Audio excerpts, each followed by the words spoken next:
Hello everyone and welcome to my channel. Today I'm going to give you my review of the Book of Boba Fett Chapter 3 The Streets of Mos Espa. In the opening sequence we see a Boma monk walking across and we see Boba's palace in the background. The Boma monks are those that made the temple on Tatooine. We then see 88 speaking to Fennec and Boba about the power vacuum after the destruction of the sail barge in the Return of the Jedi.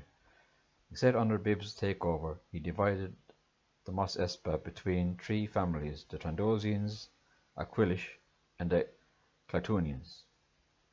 He said that the mayor doesn't have that much power and that someone else is in play.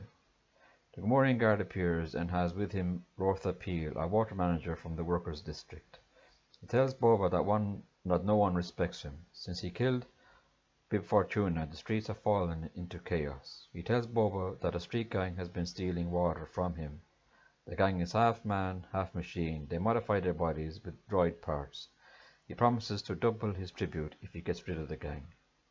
Boba confronts the gang and they admit to stealing the water, for the fact that the water manager charges a month's wages for a week's supply. They steal because they don't work. Boba offers them a job with him, and Rotha Peel isn't happy when he hears this. He reminds Boba that they have stolen from him and that he was going to let them get away with it. Boba asks him what they owe. He says 1,300 credits. Boba gives him 500. He is not happy, but Boba warns him to take the 500 and consider it resolved if he wants to continue to do business in his territory. He backs down and Fett tells him to reduce his prices. We then move to Boba back in the Bactapod for another flashback. I was hoping that this wasn't going to be a flashback till the end of the episode, as we need some more of the present day, but thankfully it was only a short flashback. In the flashback we see Boba leaving the Tuskens to go to Mos Eisley to speak with the Pikes. When he arrives in Mos Eisley we see an Easter egg in the background of Pili Moto with her pit droids in the back. For those who haven't seen The Mandalorian, she is the one who helped Din and with repairing his ship a couple of times. Boba then speaks to the Pike Syndicate about payment to the Tuskens for using their territory.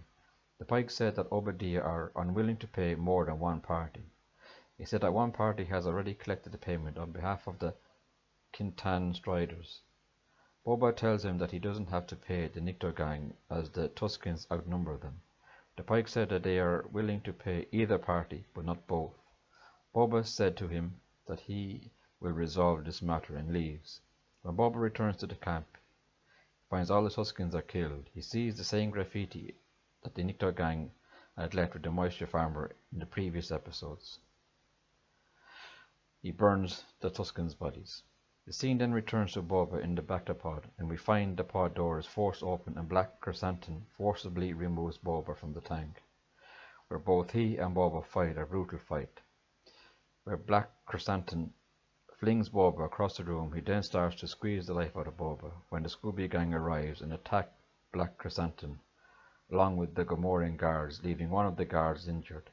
The fight moves to Boba's throne room, where Fennec was able to open the trapdoor to the dungeon below, trapping Black Chrysanthemum. A few minutes later in the episode, 88 appears and informs Fennec and Boba that the twins have returned. They came to apologize. They admit to sending Black Chrysanthemum to kill him, and to please accept their gift as restitution. It is a Rancor. I was hoping that the Rancor was Moochie from the Bad Batch, but sadly it wasn't. Boba tells them to leave Tatooine. They agree but are leaving for a different reason. They said that they have both been lied to, that the territory has already been promised to another syndicate. They said that they are returning to Nal Hutta. Boba returns Black Chrysanthemum to them. They said they are leaving and that he should do the same. They inform Boba to take the Wookiee as their tribute to him. They leave and Boba sets Black Chrysanthemum free. We then go to the scene with the Rancor, who is depressed.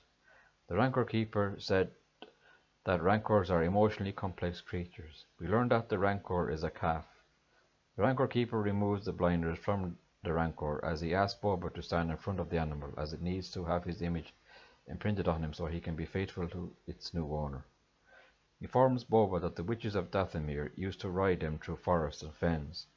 Boba said that he wants to ride him. He tells the Keeper that he has ridden a creature 10 times its size. This is a reference to the 1978 holiday special Easter egg. ETA shows up and informs Boba that they have heard from the mayor's office and that he said that the mayor will be unavailable for the next 20 days. The scene then turns with Boba, Fennec and the Scooby gang with their skittle-coloured speeder bikes, or some in the fandom call them Vespas. The mayor's majordomo is surprised to see Boba. He informs Boba that the mayor's schedule is complicated. Fennec warns him to choose his next words carefully.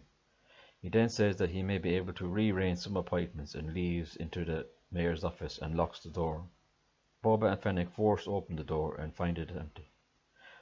Boba then runs out and sees the majordomo leave in his speeder and tells the gang to chase after him.